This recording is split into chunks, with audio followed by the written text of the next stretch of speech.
Hello, everyone, and welcome to TM Forum's Excellence Awards 2025 launch programme. My name is Joanna Bryan, and I'm delighted to get the opportunity to talk to you a little bit about the changes we've made for this year's Excellence Awards. As you know, this is an exciting endeavour where we celebrate the best in class industry innovations from right across the globe. However, we want to make sure that everybody has the absolute equal opportunity to advance in this wonderful programme. So I'm going to share with you some of the details of the changes of this programme and talk you through them so it helps you to prepare your entry. As with previous years, we have a PDF to support your entry, helping you to see what exactly is being sought. As with other years, we have a wonderful panel of independent judges from right across the globe.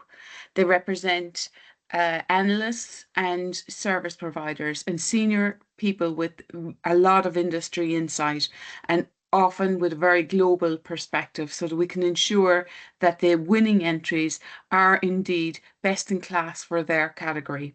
So let's take a look at the categories for this year and how they've tweaked just a little bit from previous years. So we have a category called Excellence in ODA Innovation. This is not a new category. It was first time out in 2024.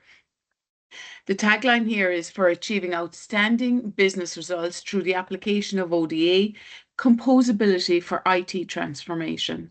So here we're really looking for how have you applied ODA in your organization, demonstrating APIs, processes, information models, but going beyond all of that and demonstrating composability. So that's a really key new word added in here.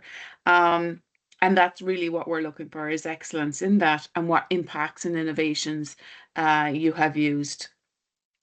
So excellence in monetizing the network is a slightly tweaked category from last year where it was network monetization.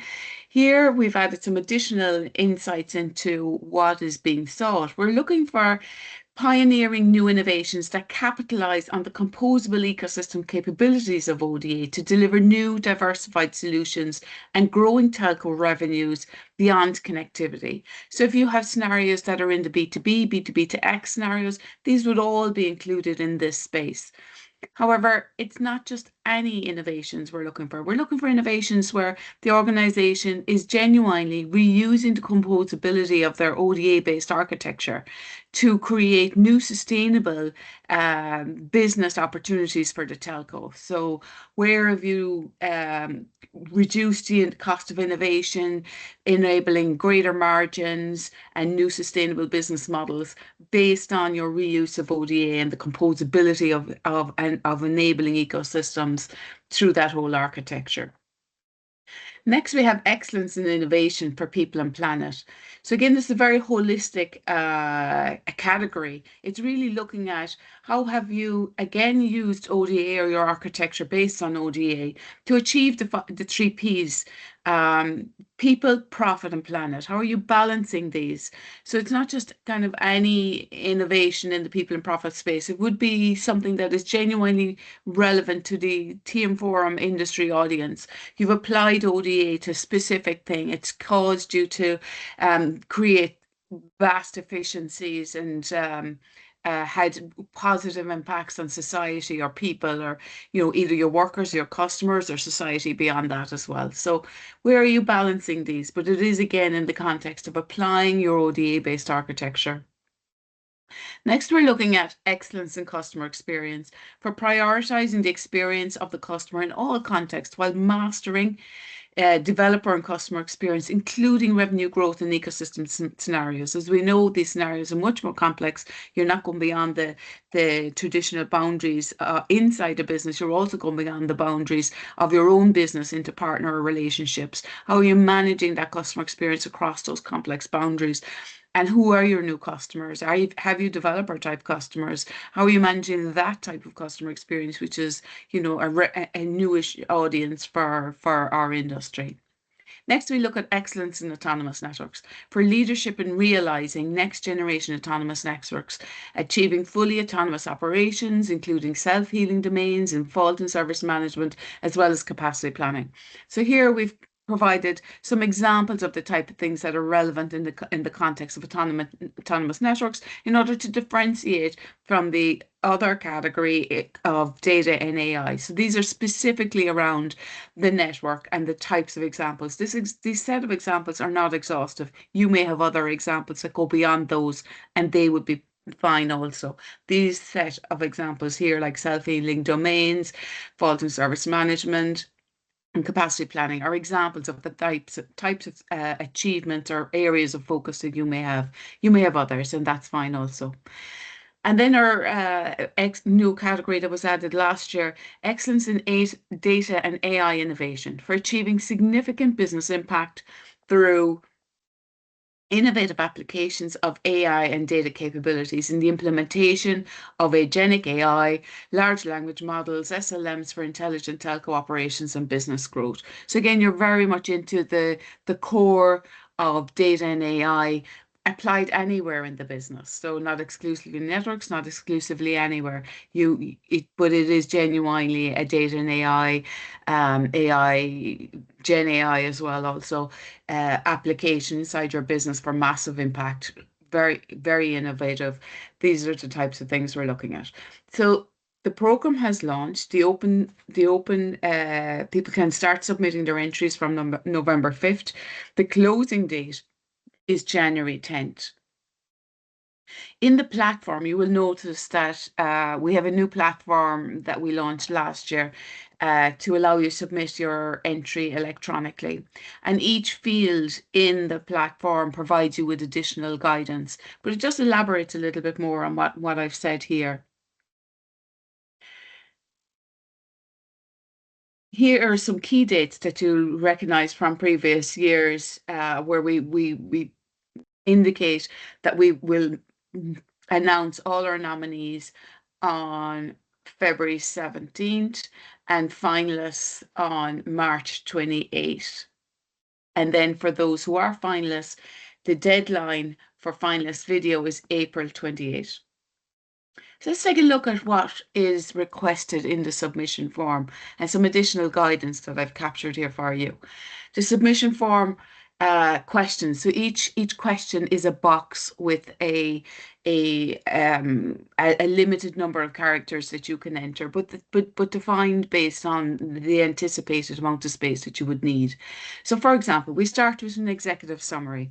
It's very important that this executive summary is information that you're okay to make public because that's what we use in order to set up your reference as nominee or finalist on the website. So make sure that you are okay inside your organization for that information to be used publicly.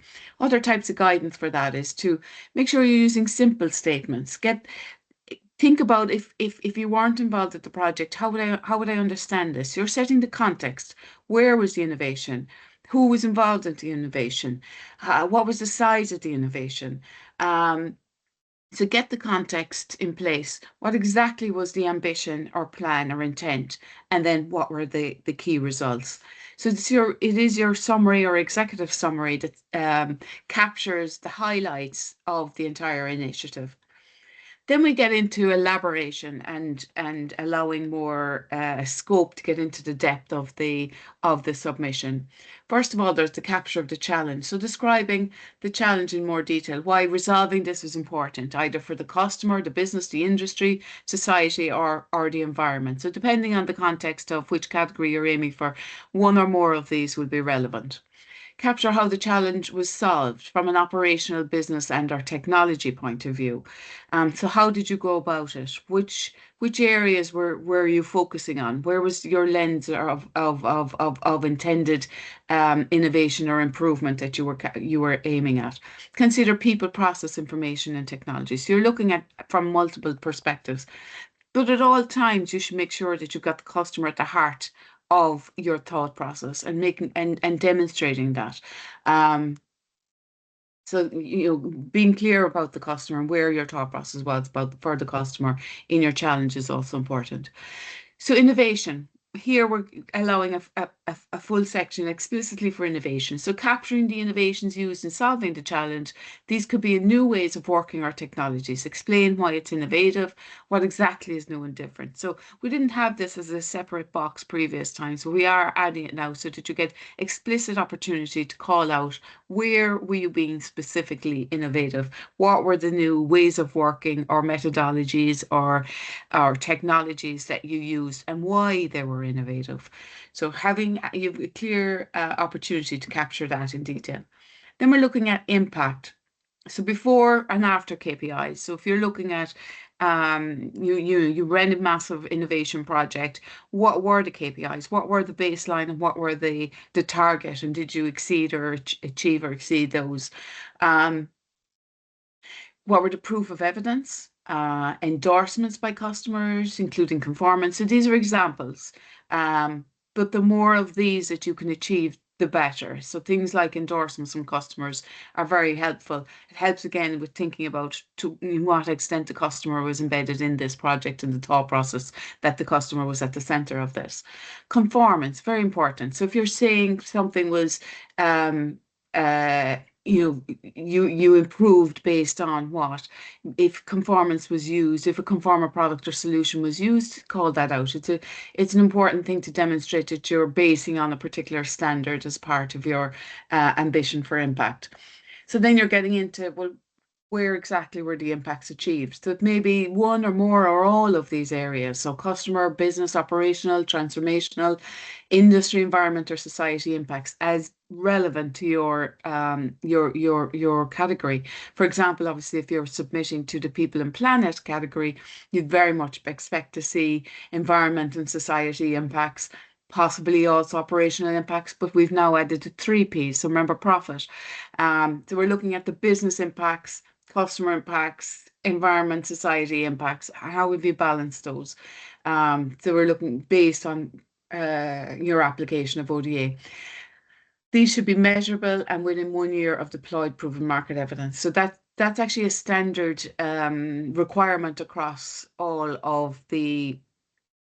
entries and all elements of this, but it's included explicitly here on the impact because when you're measuring your impact, we're looking for initiatives that are at least 1 year in the market so that you can it's not an early innovation. It is you're capturing genuine innovation with at least 1 year.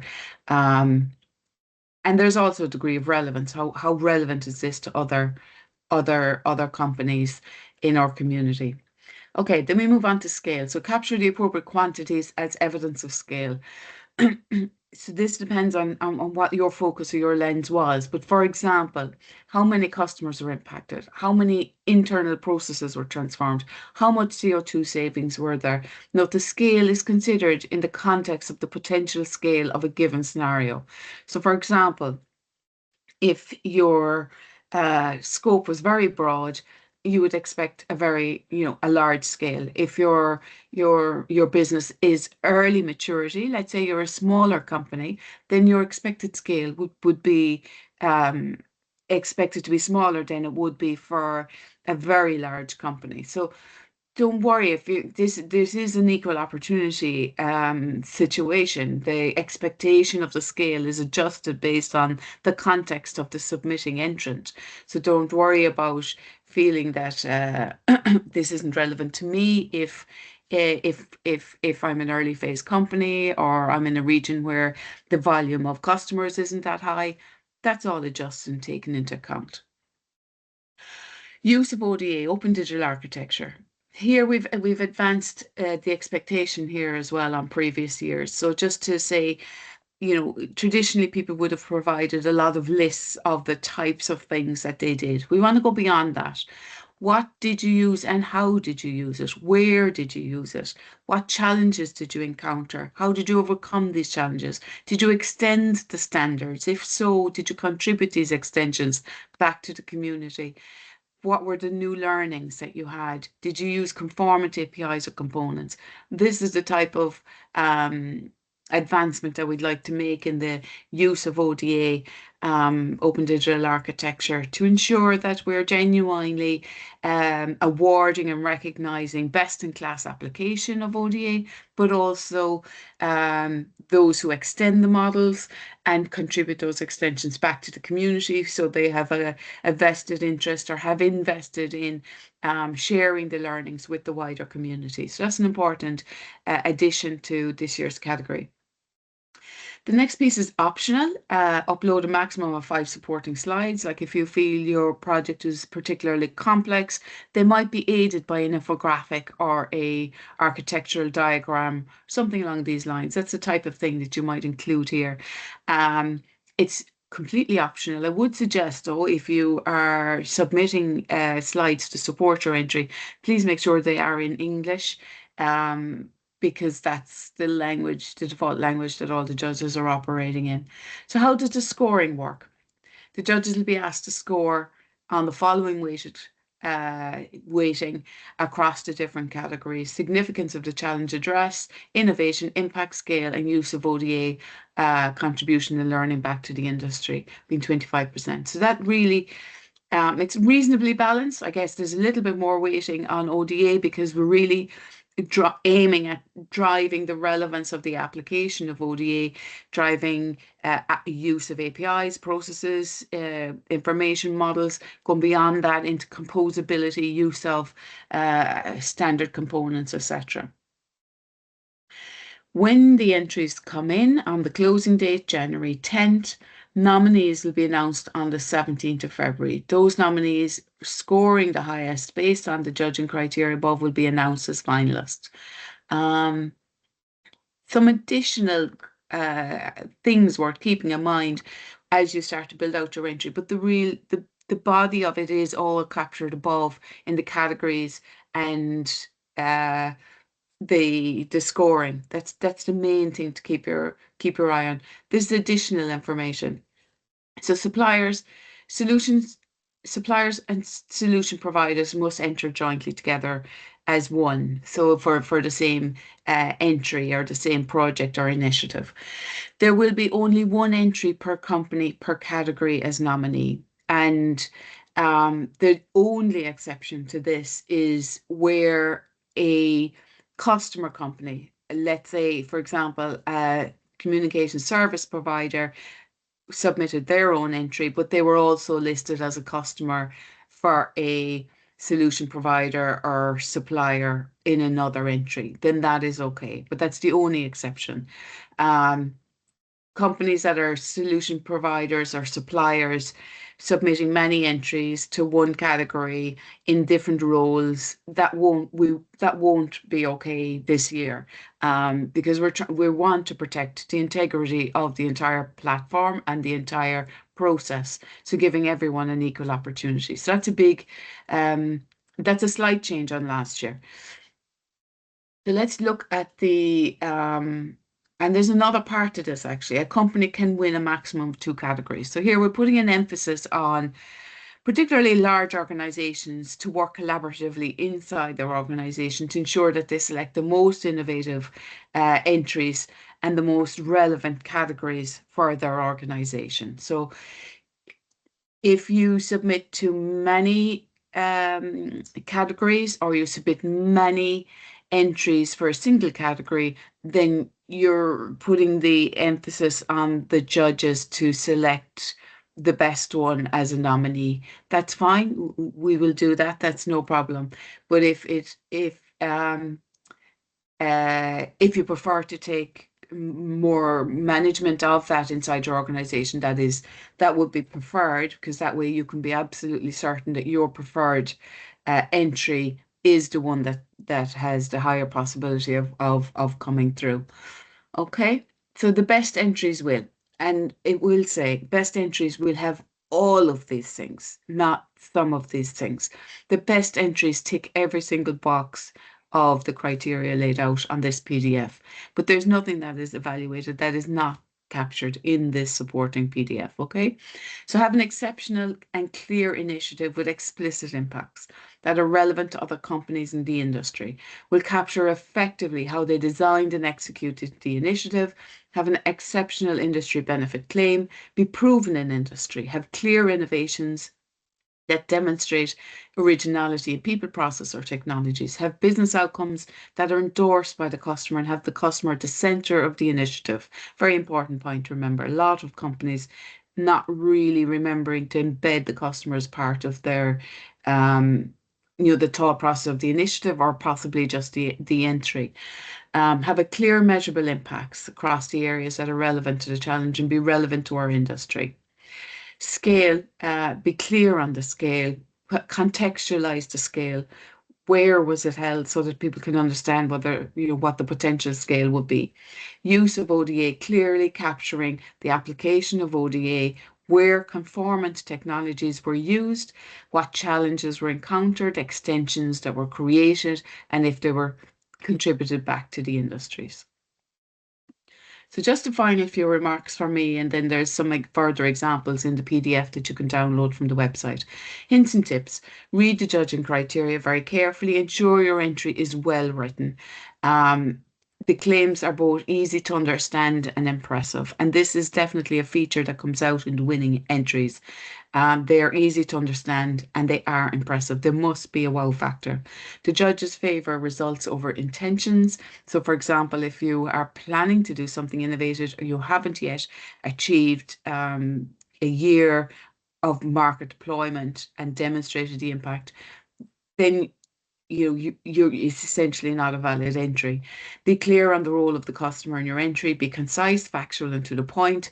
Avoid marketing speak. We do often get marketing materials, and it's very obvious it's not the same as an excellence award entry. Focus on what makes your entry unique and worthy of winning the award. Make sure the entry's form is full and complete. There are 3 pages to the entry. You can save the entry and come back and revisit it, but do not submit the entry until you have all of the fields above covered. Make sure your entry covers all the ingredients, which are captured here in the PDF and we've talked through here on this session. Respect the deadlines. Being sure to have your entry in by January 10th. That's one of the main things. And as you go through the process, there will be further deadlines for if, for example, you are selected as a finalist, there's an opportunity to submit a video. Again, that's an important deadline in order to get your video onto the website in time for the judges to do their judging. So the whole process runs as a very, very efficient process, but very precise process. So that's why it's important to monitor and adhere to the deadlines. I wish you well. We're looking forward to have many, many new entries this year. If you submitted last year and you received feedback that the entry wasn't considered because it didn't achieve the full 1 year of market deployment and therefore evidence of impact, that is a suggestion that you could build upon that entry again and submit again this year. That's no problem. Particularly the maturing of an initiative like that. That's perfectly acceptable and quite a good idea to build on something like that.